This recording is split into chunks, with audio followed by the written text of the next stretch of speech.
उन्हाळ्यात उष्णतेपासून वाचण्यासाठी, पोटात थंडावा आणण्यासाठी कैरीचं पन्हं पिणे अतिशय फायदेशीर ठरतं. त्यासोबतच हे पन्हं बनवून तुम्ही स्टोअर करून तुम्हाला हवं तेव्हा थंडगार पन्हं बनवून पिऊ शकता. चला तर मग सुरुवात करूया आजच्या आपल्या रेसिपीला. कैरीचं पन्हं करण्यासाठी मी इथे 3 कैऱ्या घेतलेल्या आहेत. कैऱ्या स्वच्छ धुवून वरचा संपूर्ण चीक काढून कॉटनच्या कपड्याने पुसून घ्यायच्या आहेत. कैऱ्या कुकरला शिजवण्यापूर्वी कैरीचे साल काढून घेणार आहोत. तुम्ही साल न काढता सुद्धा कुकरला कैरी शिजवू शकता, पण साल न काढता कुकरला कैरी शिजवल्यामुळे गर काढायला खूप वेळ जातो. कैरीचे साल काढल्यानंतर कुकरच्या भांड्यात कैरी बुडेपर्यंत पाणी टाकून घेणार आहोत आणि कुकरमध्ये खाली पाणी टाकून कुकरच्या 2 शिट्ट्या घ्यायच्या आहेत. कैरी शिजवताना तुम्ही कुकरच्या भांड्याचा वापर न करता डायरेक्ट कुकरमध्ये टाकून सुद्धा कैरी शिजवू शकता. 2 शिट्ट्यांनंतर कैऱ्या व्यवस्थित शिजलेल्या आहेत.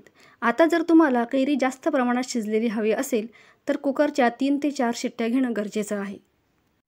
शिजवलेल्या कैऱ्या पूर्ण थंड केल्यानंतर सुरीच्या साहाय्याने कैरीचा पूर्ण गर काढून घेणार आहोत. ह्या पद्धतीने मी इथे 3ही कैऱ्यांचा संपूर्ण गर काढून घेतलेला आहे. आता हा काढलेला गर एका मिक्सरच्या भांड्यात थोडंसं पाणी टाकून फिरवून घेणार आहोत. असं केल्याने कैरीच्या गरामध्ये गूळ लवकर एकत्रित होतो. आणि हा मिक्सरमधून काढलेला गर एका ताटामध्ये काढून घेऊन त्यात 1 वाटी गूळ एकत्रित करून घेणार आहोत. माझ्याकडे 1 वाटी गर असल्याकारणाने मी 1 वाटी बारीक चिरलेला गूळ घेतलेला आहे. गुळाचं प्रमाण कैरीच्या आंबटपणावर अवलंबून असतं. कैरी जर जास्त आंबट असेल तर गुळाचं प्रमाण जास्त घ्यावं. गुळाच्या ऐवजी तुम्ही साखरेचा देखील वापर करू शकता किंवा अर्धा गूळ आणि अर्धी साखर घेतली तरीसुद्धा चालेल. कैरीचा गर आणि गूळ व्यवस्थित एकत्रित झाल्यानंतर त्यात 1 चमचा ताजी वेलची पूड आणि अर्धा चमचा काळं मीठ टाकून घेणार आहोत. तुम्हाला हवं असेल तर तुम्ही यात किसलेलं जायफळ देखील टाकू शकता.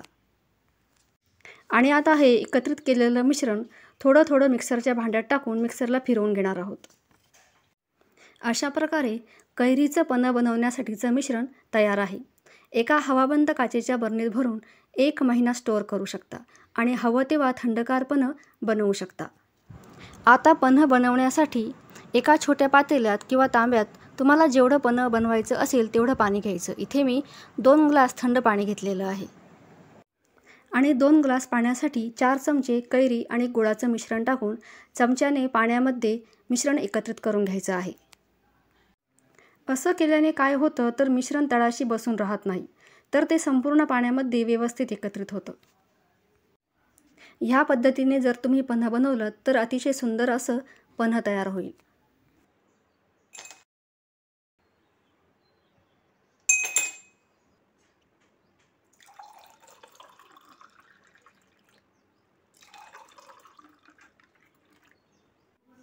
अशा प्रकारे थंडगार पन्हं सर्व करण्यासाठी तयार आहे.